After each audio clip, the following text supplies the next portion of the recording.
High নমস্কার বন্ধু, good morning. আমি চন্দন মল্লিক। তোমরা দেখছো আমার ইউটিউব চ্যানেলে তোমাদের সকলকে স্বাগত। বন্ধুরা, তোমরা কেমন আছো? আশা করছি তোমরা সকলে খুব ভালো আছো, আমিও খুব ভালো আছি। বন্ধুরা, আজকে আমি 10ই ডিসেম্বর কর্মক্ষেত্র থেকে ডব্লিউবিসিএস মেন্স এক্সামের জন্য যে 60টি ইতিহাসের কোশ্চেন দিয়েছিলাম, হিস্ট্রি কোশ্চেন দিয়েছিল, তার আজকে আমার থার্ড পার্টেতে আমি যে কোশ্চেনগুলো আলোচনা করতে চলেছি সেই কোশ্চেনগুলো ভীষণ ইম্পর্টেন্ট। তোমাদের পরীক্ষায় 100% আসার সম্ভাবনা আছে। তোমরা অবশ্যই শেষ পর্যন্ত মন দিয়ে ভালো করে শুনে নাও, দেখে নাও, তারপরে তোমরা আমাকে বলবে। বন্ধুরা, এর আগে আমরা দুটি পার্ট করেছিলাম, পার্ট 1 আর পার্ট 2।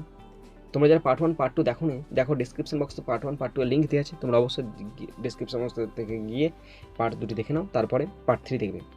বন্ধুরা, তোমরা যদি এই কোশ্চেনগুলি 12টা কোশ্চেন যদি মনে রাখতে চাও, পরীক্ষায় অ্যাটেম্প করে আসতে চাও, তো অবশ্যই শেষ পর্যন্ত মন দিয়ে ভালো করে শুনবে। আর যদি ভালো লাগে লাইক, কমেন্ট, সাবস্ক্রাইব, শেয়ার করবে, নিজের বন্ধুদের সঙ্গে শেয়ার করবে। আর যদি কোথাও ফল্ট থাকে অবশ্যই কমেন্ট বক্সে কমেন্ট করে জানাবে। তো বন্ধুরা, তোমাদের বলে রাখি, আমার হয়তো উচ্চারণে কিছু সমস্যা আছে। তোমরা যদি কোনো কিছু জায়গায় বুঝতে অসুবিধা হয় অবশ্যই কমেন্ট বক্সে কমেন্ট করে জানাতে পারো, আমি তোমাদের সেটা বলে দেবো। তো চলো শুরু করছি, দেখে নাও আজকে পার্ট 3। বন্ধুরা দেখো, আজকে আমাদের পার্ট 3। তো প্রথম কোশ্চেন 25 থেকে শুরু হবে, ভালো করে শোনো। Under the Gupta rule, Gupta সাম্রাজ্যে, which was the most popular city, কোনটা ছিল সবচেয়ে জনপ্রিয় শহর for the production of cotton clothes, পশমের বস্ত্র উৎপাদনের দিক থেকে কোনটা ছিল জনপ্রিয় শহর, at the time of Hiuen Tsang visit to India, যে সময়তে হিউয়েন সাং ভারতে ভ্রমণ করেছিল। গুপ্ত সাম্রাজ্যের সময় হিউয়েন সাং যখন ভারতে ভ্রমণ করেছিল তখন সবচেয়ে পশমের বস্ত্রের দিক দিয়ে উন্নতশীল শহর কোনটা ছিল? সঠিক আনসার মথুরা। এটা ভুল লেখা আছে, এটা মারাঠা লেখা আছে, এটা হবে মথুরা। সঠিক answer Mathura. Under the Gupta rule, Mathura was the most popular city for the production of cotton clothes at the time of Huyen-Sang visit to India. The right answer is Mathura. Under the Gupta rule, Mathura was the most popular city for the production of cotton clothes at the time of Huyen-Sang visit to India. বন্ধুরা দেখো পরের question, 26-এর question, ভালো করে শুনবেন। 26-এর কোশ্চেনটি দিয়ে আছে, Subhashchandra Bose fought the presidential election in 1939 on the ground that Subhashchandra Basu 1939 সালে রাষ্ট্রপতি নির্বাচনের জন্য লড়েছিলেন কিসের ভিত্তিতে? সুভাষচন্দ্র বসু 1939 সালে রাষ্ট্রপতি নির্বাচনের জন্য লড়েছিলেন কিসের ভিত্তিতে? সঠিক আনসার ডিএরটা। He favoured an aggressive policy, তিনি একটি আক্রমণাত্মক নীতি গ্রহণ করেছিলেন, which was opposed by the Congress leader, আর যেটাকে কংগ্রেসের নেতারা খুব অস্বীকার করেছিল বা বিরোধিতা করেছিল। Subhash Chandra Bose fought the presidential election in 1939 on the ground that he favoured an aggressive policy which was opposed by the Congress leaders. Subhash Chandra Bose fought the presidential election in 1939 on the ground that he favoured an aggressive policy which was opposed by the Congress leaders. Next question number 27. Who of the following was the first president of the Indian Trade Union Congress in 1920? Who of the following was the first president of the Indian Trade Union Congress in 1920? 1920 সালে ভারতীয় trade union কংগ্রেসের প্রথম সভাপতি কে ছিল? 1920 সালে ভারতের প্রথম trade union কমিটির কংগ্রেসের সভাপতি ছিল লালা রাজপথ রায়। লালা রাজপথ রায় was the first president of the Indian Trade Union Congress in 1920. 1920 সালে ভারতীয় ট্রেড ইউনিয়ন কংগ্রেসের প্রথম সভাপতি ছিল লালা রাজপথ রায়। পরের কোশ্চেন 28, 28-এর question. Which of the following observation is not true about the quit India movement of 1942? Which of the following observation is not true about the quit India movement of 1942? 1942 সালে ভারত ছাড়ো আন্দোলনের পক্ষে কোন যুক্তিটি সঠিক নয়? Which of the following observation is not true about the quit India movement of 1942?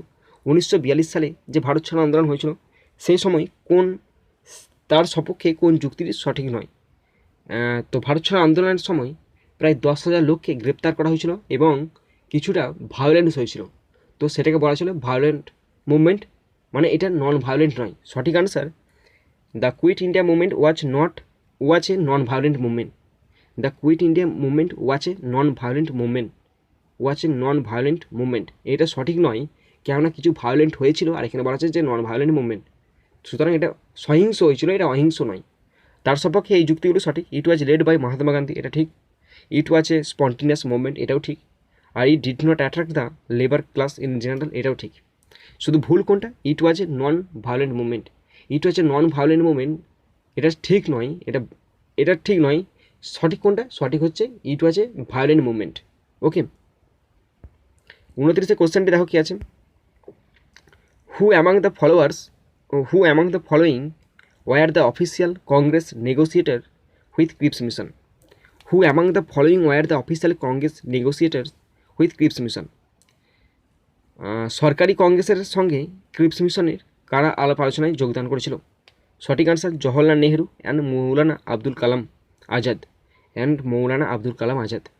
Jawaharlal Nehru and Maulana Abdul Kalam Azad were the official Congress negotiators with Cripps mission. এই দুজন ব্যক্তি, জওহরলাল নেহরু এবং মৌলানা আব্দুল কালাম আজাদ, এই দুজন ব্যক্তি কংগ্রেস এবং ক্রিপস মিশনের সঙ্গে আলোচনা করেছিলেন। আলাপ আলোচনা করেছিলেন। নেক্সট কোশ্চেন, পরের কোশ্চেন 30 কোশ্চেন, ভালো করে শোনো। Mahatma Gandhi was assassinated on.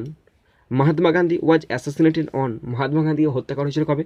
1948 সালে 30 জানুয়ারি। 1948 সালে 30 জানুয়ারি মহাত্মা গান্ধীকে হত্যা করা হয়েছিল। তো Mahatma Gandhi was assassinated on January 30, 1948। Mahatma গান্ধীকে 1948 সালে 30 জানুয়ারি হত্যা করা হয়েছিল। Next question number 31, 31 question. Who was the organiser of the Khilafat committee? And the right answer is Hakim Ajmal Khan. Hakim Ajmal Khan was the organizer of the Khilafat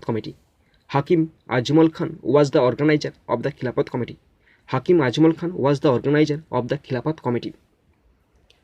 Next question number 32. Political guru of Gopal Krishna Gokhale.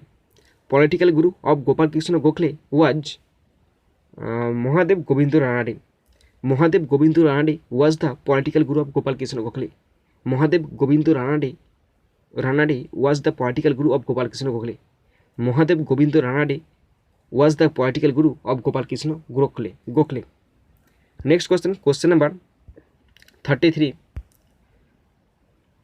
Machiavellian system of education was introduced in the year. Machiavellian system of education was introduced in the year 1836. 1836 সালে ম্যাকুইলিয়ান system of education প্রথম চালু হয়েছিল। 1836 সালে ম্যাকুইলিয়ান system of education চালু হয়েছিল। Macaulayan system of education was introduce in the year 1836। 1836 সাল Macaulayan system of education was introduce in the year 1836। বন্ধুরা, আমাদের পরের কোশ্চেন 34 কোশ্চেন। 34 কোশ্চেনটার ম্যাচ করতে বলেছেন। ম্যাচে আছে অর্গানাইজেশন অ্যান্ড পারসন, মানে কোন সংস্থা কোন ব্যক্তির দ্বারা প্রতিষ্ঠিত হয়েছে। প্রথম আছে স্বরাজ পার্টি। স্বরাজিস্ট পার্টি আছে, মানে স্বরাজ পার্টি প্রতিষ্ঠা করছে মতিলাল নেহেরু। নেক্সট বিয়ে আছে Hindustan socialist republican association. Chandrashekhar Azad. Hindustan socialist republican association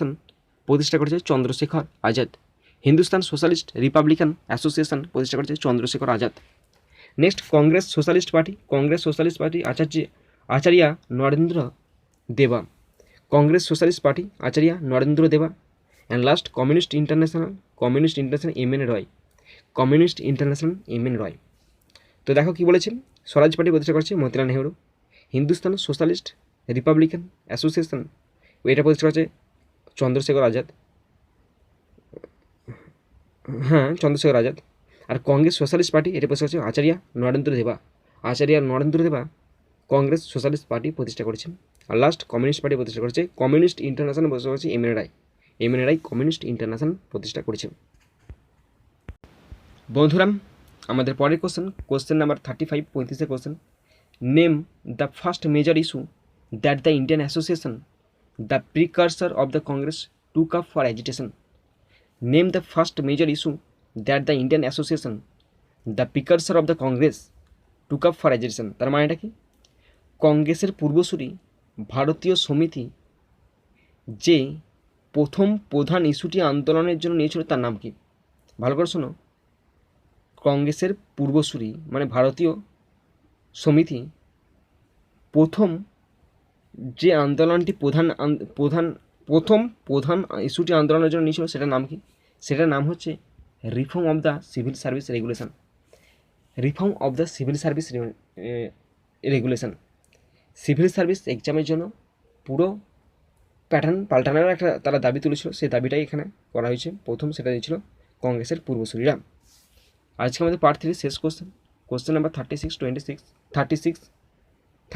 আছে, who of the following was raised to knighthood by lord Curzon in 1905? Lord Curzon দ্বারা কাকে 1905 সালে নাইটহুড উপাধিতে ভূষিত করা হয়েছিল? Who of the following was raised to knighthood by lord Curzon in 1905? 1905 সালে Lord Curzon দ্বারা কাকে নাইটহুড উপাধিতে ভূষিত করা হয়েছিল? সঠিক আনসার ফিরাজ শাহ মেহতা। ফিরাজ শাহ মেহতাকে লর্ড কার্জন দ্বারা নাইটহুড উপাধিতে ভূষিত করা হয়েছিল। ফিরাজ শাহ মেহতাকে লর্ড কার্জন দ্বারা নাইটহুড উপাধিতে ভূষিত করা হয়েছিল। তো বন্ধুরা, তোমরা দেখলে আছে পার্ট 3। আশা করি তোমাদের কারো ভালো লেগেছে, আর কারো ভালো নাও লাগতে পারে। তো বন্ধুরা, তোমাদের যাদের ভালো লাগেনি তারা অবশ্যই জানাবে কোথাও ভালো লাগেনি, কোথাও ফল্ট আছে কিনা। তো বন্ধুরা, এখানে ভিডিও শেষ করছি। সুন্দর থাকবে, সুস্থ থাকবে, take care, thank you, Jai Hind, Bande Mataram.